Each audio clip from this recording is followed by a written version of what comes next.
opportunité ihari uno munsi muri 2025. Mbega umuntu kugira abone opportunité yo mukundira muri 2025, ndavuga opportunité en ligne kuko murabizi ngaha with top business kenshi tuvuga ama opportunité en ligne.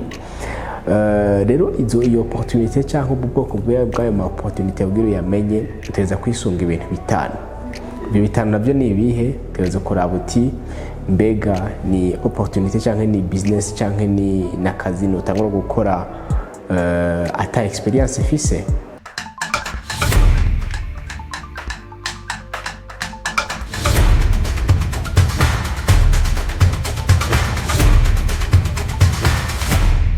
Abantu benshi baribaza ibintu bitandukanye umuntu yokora en ligne. Abantu benshi barabona ibintu byinshi bakavuga ati biragoye, ibi ntavyo noshobora, ati mbega nibihe bindi nokora byonyorohera bivanye n'ubundi. Uno munsi turabira hamwe opportunité novuga ihari no munsi muri 2025 twinjira muri 2026. Twarayivuze inshuro nyinshi ariko no munsi turagaruka tuyivuge avec beaucoup plus de détails. Ni kuri with top business nk'ibisanzwe muri kumwe na Dr. John. Turabaha ikaze. Utaragira subscribe, make sure yuko ukora subscribe. Agakengeri unyeretse wafyonze, hama ikiganiro ni cyakuryohera usige j'aime. Wongera ugisangize n'abandi. Ariko kandi nihagira inyunganizi cyangwa ikibazo uza kuba ufise, ntuze kwitinya kubisiga muri commentaire. Twagiye. So uno munsi reka turabira hamwe opportunité ihari uno munsi muri 2025.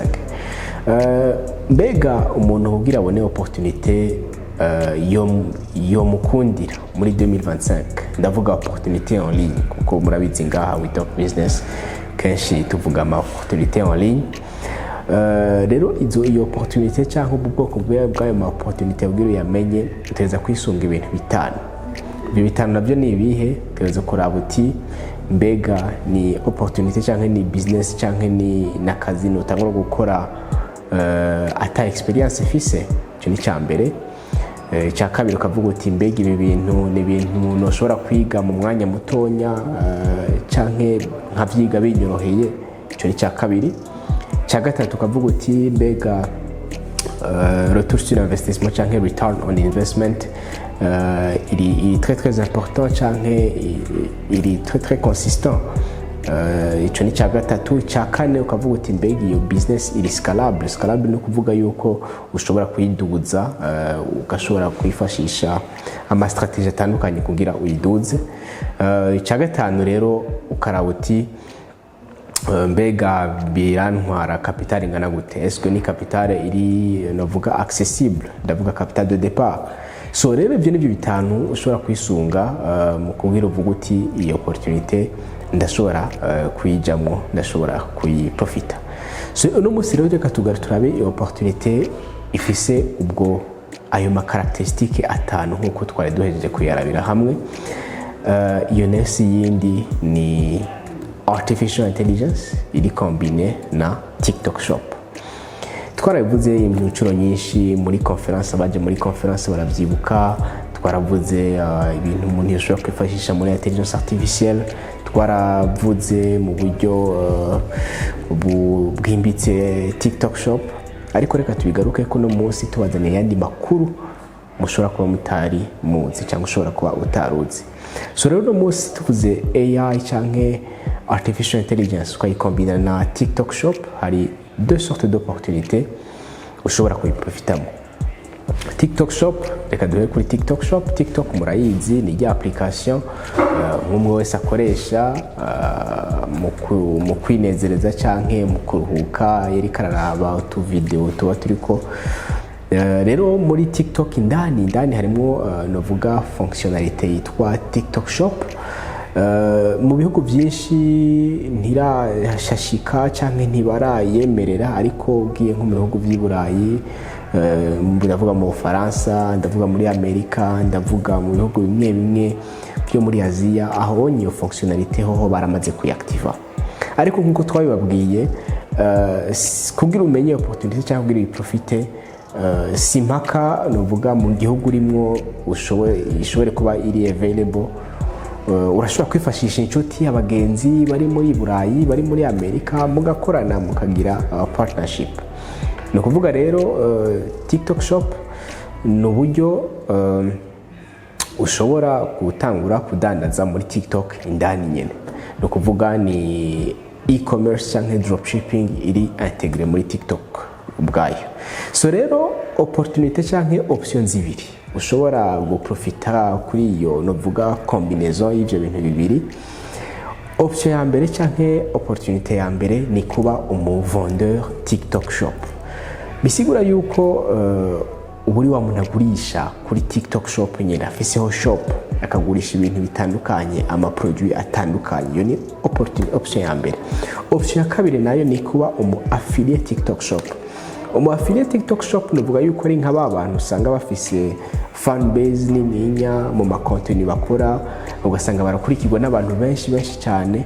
Mugabo rero mu video yabo cyangwa muri za video abantu by'ababo bararaba bakaza baratekamwo ama produit cyangwa bakafilia ama produit ku buryo umuntu arabye contenu yiwe arabye video yiwe akabona produit kanaka yabaye novuga showcased agashobora kuca agenda kuyigura directement ayiguze bitewe nande na wa mu influencer.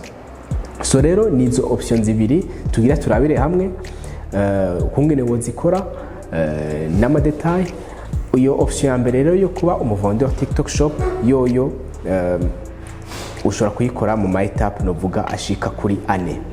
Ayo ma etape ane rero nayahe? Etape ya mbere niyo tout d'abord kuronka produit yo kugurisha, produit à vendre.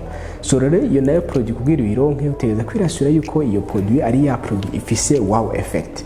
No musara ama produit menshi ushobora kubona afise effet wow effect novuga kugira ushobore kugitahura ni ya produit usanga iri très impressionnant, abantu benshi batari bazi, ugasanga ikora akantu hamuvuga uti wow kumbe iki kintu kirashoboka. So iyo niyo produit caractéristique ya produit, caractéristique ya mbere produit iba ifise. Caractéristique ya kabiri produit ugomba kudandaza kumwe nibimeze ni produit iri facile à comprendre, abantu bashobora gutahura byoroshe. No musi hariho nk'abantu nk'akarorero abantu badandaza usanga hariho des produits novuga umuntu ashobora ku bantu bakora gym, ku bantu bakora sport, ugasanga hariho nk'ako umuntu ashobora guterura canke aka elastic umuntu ashobora gukwega ari muhira kakatuma ama biceps yiwe canke triceps ziwe zi perfectiona. Iyo ni produit iri facile à comprendre kandi ni produit iri effet wow. So rero caractéristique ya gatatu nuko aba ari produit iresolva problème kanaka. No kuvuga akaba ari ingorane iri très bien spécifique iyo produit ije gutorera umuti. No musi hari abantu bakunza kugirira sport muhira na karorero, ushobora gutangura kudandaza twa dutapi de sport umuntu ashobora gukorera ko muhira atarinze aragira akakorera ko yoga akakora ko ibintu bitandukanye. Hama ni produit kandi ushobora ifise indi caractéristique yo kwerekana avant et après. Umuntu akavuga ati ok avant nangana gutya nk'akarorero, ati après peze gukoresha iyi produit raba ukuntu ngana. So rero ivyo byose na ma caractéristique yo produit ugomba kuraba kwisunga ko yoba ikwije canke ivyankenerwa yuko iyo produit yoba ikwije. Ivyo rero biroroshe kubiraba, kugira ubirabe urashobora kugenda ku ma marketplace yo nko muri Amerika canke muri TikTok shop zo muri Amerika ukaraba ivyo abandi basanzwe bariko barakora. Byose biri muri TikTok. Ntibaze ngo ni ibintu turiko turavuga ngo bigoye canke kuraba. Ugenda muri TikTok ukaraba TikTok shop US canke United States, hama ukaraba produit abantu basanzwe badandaza, hama izo produit nawe ukagerageza ukaziga ko ukaraba ko zadapta muri marketplace nk'iyo mu Bufaransa nk'akarorero. So rero iyo ni etape ya mbere. Etape ya kabiri ni créer un compte Shopify. Shopify muraza kuyibona iri ngaha, turaza kubereka na lien turaza kuyisiga. Shopify niyo novuga platform ifasha gukora ama website y'ama e-commerce, no kuvuga canke dropshipping. No kuvuga niyo novuga aggregateur canke platform igufasha gukonserva ayo ma website yo kudandarizako. rero hama wamaze gutora ya produit ushobora no kwifashisha rero artificial intelligence, aho intelligence artificielle izira ushobora kwifashisha artificial intelligence mu kubaka site yawe ya Shopify mu mwanya muto, mu minota ingahe. Kubaje muri conference y'Ibubanza twarabikoze guys, twarabetse ingene ushobora kubaka website mu minota itarenze 3, twarabyerekanye. Ushobora no kuja kuraba ikiganiro conference y'Ibubanza. So rero ni ce genre de technique ushobora no kwifashisha mu kudevelopa website ya wubatse avec l'intelligence artificielle, umugabo yubakiye muri Shopify, novuga kaza urayidandarizako. So rero with AI ivyonye biroshe. Hama rero parti canke etape ya gatatu niyo guconnecta iyo produit yawe uba watoye, ukayiconnecta na shop yawe canke n'idandarizo ryawe. No kuvuga ibyo nabyo bikoresha application yitwa AutoDS. AutoDS muraza kuyibona ngaha ukuntu yandikwa, ni turaza no gusiga lien, ni plateforme canke application ifasha gukoria produit uba watoye ukayihoria na site Shopify yiwawe. Comme ça umuntu agize commande, ayigira commande muri website yiwawe, hama ya commande igaca yiplace directement hehe muri AutoDS kuri wa mu fournisseur dufate aba ari nko mu Bushinwa canke ahandi.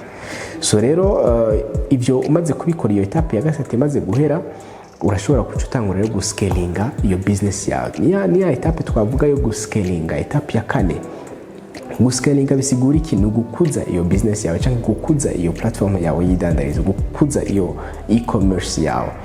Ingene ubikora rero nta kundi uca wifashisha TikTok shop, uravyumva. Ugaca ukeya icyo novuga abasoda canke abasirikare baba affiliate. Abo nabo kugira ubakeye ucugira nte ucurondera abantu novuga basanzwe bakora aba influencer, ukabahereza produit yawe bakagira nte bakaza barayishowcasinga mu ma video yabo, dufate ukayibarunkira n'ama echantillon bakaza barakora ama video bayifashishije, comme ça contenu yawe ibashe kugira nte ibashe kubonwa n'abantu benshi. So rero iyo produit umaze kuyiha umu influencer wa mbere ikaronka ama resultat, abantu bakaraba iyo video bagaplace ama commande, urashobora gutangura no guhereza abandi ba influencer cyangwa bibaye ngombwa ugatangura ukariha n'ama publicité. So ibi byose ni ibintu na strategy menshi umuntu ashobora gutangura gukora. Voilà, reka turabire hamwe rero option ya canke opportunité ya kabiri ariyo twavuze yitwa kuba umu createur affiliate. Kuba umu createur affiliate, icyambere ukenerwa no gucreate compte bien sûr kuri TikTok, no kuvuga icya kabiri mukarondera ama produit washobora kwafilia mu contenu yawe, ucuja hehe muri TikTok shop karaba ama produit sanza hari, bibaye ngombwa ukandikira aba vendeur ukabwira ati hey turashobora gukorana muri produit kanaka bamaze ku publishinga. Hama etape ya gatatu rero ariyo ya nyuma ni to make video, gukora ama video wifashishije ya produit.